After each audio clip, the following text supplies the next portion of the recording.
Look at this scene. A family sitting down around a set table, portions perfectly divided, ready to eat. Breakfast in the morning, lunch at midday, dinner at night. Most of us follow this exact rhythm, expecting 3 distinct meals to arrive on cue. That rhythm is entirely controlled by the mechanical clock. We wake up and look at the dial to see if it is time to eat. We structure our days, our breaks, and our digestion around these exact numbers, treating the schedule like a basic law of human biology. But the clock is a recent invention. For millennia, early humans lived out in the open, moving beneath a vast sky. Their daily rhythms were measured by the arc of the sun, the dropping temperatures of dusk, and the physical environment around them. In that environment, eating did not happen at noon or 6 p.m. It happened strictly when the landscape offered something to consume. The rigid schedule we consider entirely normal today masks the chaotic, flexible way our bodies actually evolved to survive. Today, missing a single scheduled meal often triggers mild panic. If lunch is delayed by 2 hours, we feel distracted, irritated, or convinced that our blood sugar is crashing and something is wrong. In the ancient world, an empty stomach was standard operating procedure. Hunger signaled the body to wake up, to focus the senses, and to physically move through the terrain to search for calories. An early human waking up in a rock shelter faced a morning with no guaranteed food. There were no pantries to open, no refrigerators to check, and no preset menu. Hunger drove the entire human operating system. It acted as a vital stream of information, pushing our ancestors out into the wilderness to hunt, track, and forage. Because early humans were scattered across the globe, there was no single prehistoric diet. Coastal groups relied heavily on shellfish, while those deep in dense forests foraged for tubers, roots, and wild game. Their survival required constant adaptation. Groups learned to follow the cyclical return of fruit in the warm months, and migrate with mammal herds as the cold arrived and the local foliage died off. Securing any of those calories required immense physical effort and deep geographical knowledge. These stone flakes are the remnants of that struggle, tools crafted specifically to crack bones for marrow or slice through tough hides when a hunt succeeded.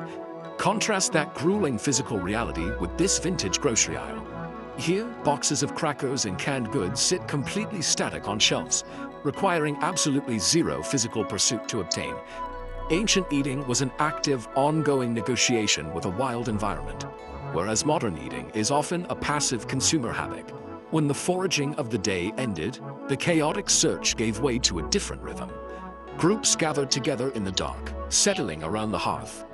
Fire softened tough roots and made raw meat safe to consume. This required patience. Gathering fuel, tending the flames, and roasting the gathered food turned eating into a deliberate, multi-step process that took hours. Look closely at these ancient pigments. While the food roasted, the firelight illuminated cave walls, and elders used this time to educate the young. They passed down hard-won knowledge about which plants were toxic and where the herds would travel next. Because failure was common, the calories brought back to camp had to be carefully divided. Passing a cut of roasted meat to an injured hunter or a child established deep networks of trust. The evening fire was a mechanism for human connection, binding the group together through shared memory and mutual protection. This unpredictable rhythm held for millennia until the agricultural revolution.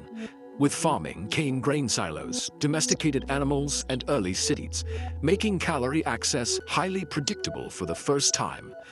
Then, the Industrial Revolution replaced the rhythm of the sun with the rhythm of the machine.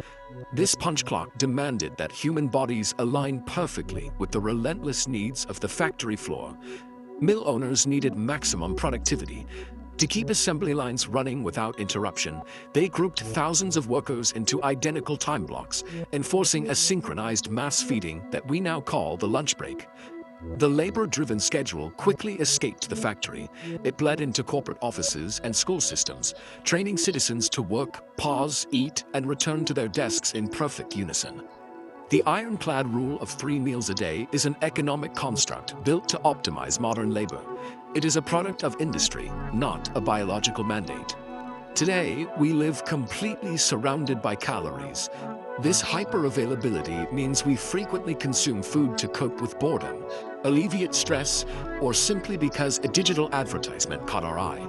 We have successfully engineered the unpredictability of the wilderness out of our lives, replacing the varied yields of the landscape with the absolute certainty of the midday clock.